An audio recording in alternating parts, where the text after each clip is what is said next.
Sa video natin ngayon mga maestro ay pag-usapan naman natin itong tungkol po sa ating 3 months GSIS loan refund moratorium. Ayan, so ito po yung step-by-step guide.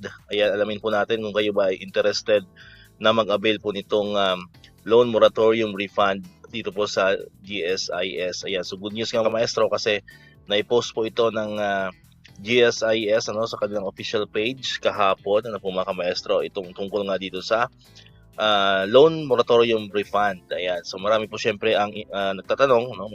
Marami tayong mga nakikita mga katanungan sa social media na paano nga ba makapag-avail nitong ating loan refund moratorium.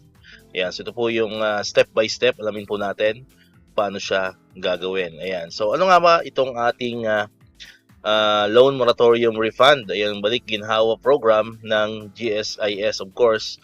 Alam ko ang primary purpose po nito, itong ating balik ginhawa loan moratorium refund ay para matulungan po mga maestro ang ating mga government employees sa kabila po ng krisis na kinakaharap po ng ating bansa sa ngayon dahil sa giyera pa rin sa Middle East, kung saan ay talagang dire-diretso po yung pagtaas ng presyo ng mga gasolina, and ngayon pati mga bilihin ay apektado na rin mga kamaestro dahil nga sa war sa Middle East. Ayan. So ito po yung isa sa mga dahilan po mga kamaestro kung bakit promote mga kamaestro ng GSIS itong balik ginhawa loan moratorium through refund. Pero syempre ang ibang mga kamaestro natin ay ayaw naman ito kasi mas mapapalawig pa yung pagbabayad nila ng loan, of course, kasi syempre may extend yan ng 3 months.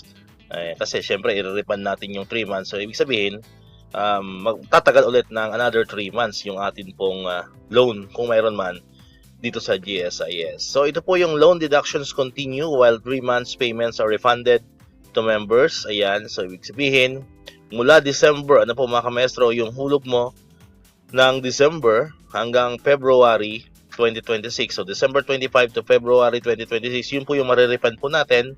Ayan, kung kayo po ay mag-a-avail nitong balik ginhawa loan moratorium ng GSIS. So funds credited back to your account for immediate use. So ibig sabihin ay automatic pong papasok sa ating mga ATM, mga kamaestro, yung refund sa atin pong GSIS Touch, yung ating refund. Ayan. So kailangan syempre mayroon tayong GSIS Touch app dito sa pag-avail nitong balik ginhawa program. Ayan. Then, nakalagay dyan, no added interest or penalties. Ayan, loan term extended by 3 months. Ibig sabihin, sa loob po ng 3 buwan na yon na magkakaroon tayo ng refund, ay wala pong additional penalties or interest na sisingilin ang GSIS. And syempre, voluntary program, may option out. Ibig sabihin, kung ayaw mo naman mag-avail, ay hindi ka naman po pipilitin. Kung hindi naman sa pilitan. So, ang mag-grant lang itong balik ginhawa loan moratorium refund is yung mga mag-a-apply lang nitong programa na ito via GSIS Touch. So yan, so ibig sabihin make sure na mayroon po tayong GSIS Touch sa atin pong mga mobile phones. Ayan, kasi dito na rin po dito sa pagkakalam po natin, dito na rin ipapasok yung amount na makikredit po sa atin if ever pong ma-approve na ang inyong application for the balik ginhawa program. Ayan, so ito po yung mga step by step, of course. Ayan, so yung step 1 ay mag-login sa GSIS Touch app at piliin ang members to request forms for loans. So yan po yung unang hakbang. Next step po is piliin ang request. Then pag napili nyo na po yung request, select under that button, select nyo po yung loan moratorium through refund. So nakalagay naman po yan dyan sa inyong GSIS Touch. And kapag na-select nyo na po yon, step number 3, i-verify ang detalye, i-check at i-confirm ang members data. Ayan, so i-verify nyo lang po yan. And for step number 4, piliin ang loan.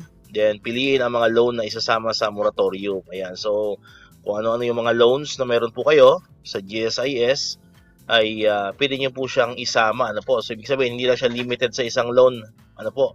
So kung marami po kayong loan na in-avail sa GSIS, kung gusto niyo po yon lahat ay magkaroon ka ng moratorium, so pwede niyo po siyang piliin.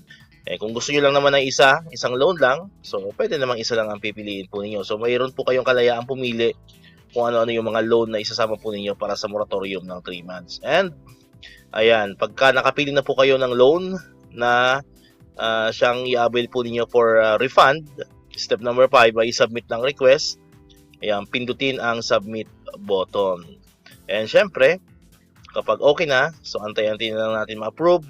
Then, makikredit na po ang inyong 3 buwang refund po sa inyong loan sa GSIS. Ayan. So, yun po, no? Yun po yung mga simpleng step lamang po para makapag-avail kayo nitong balik ginhawa loan moratorium through refund ng GSIS. Ayan. So kung may mga katanungan po kayo, no, so subukan niyo pong mag-comment po diyan sa comment section po natin po para kapag alam po natin yung sagot ay kasagutin po natin yan, or pwede rin po kayo mag-direct, punta na po kayo sa official Facebook page ng GSIS na kung saan doon po natin kinuha din itong image po na pinapakita po natin ngayon sa ating video. So baka po masagot din po kayo directly ng mga kaibigan natin po, yung mga official po ng GSIS po na nakakaalam sa inyong mga katanungan. Alright?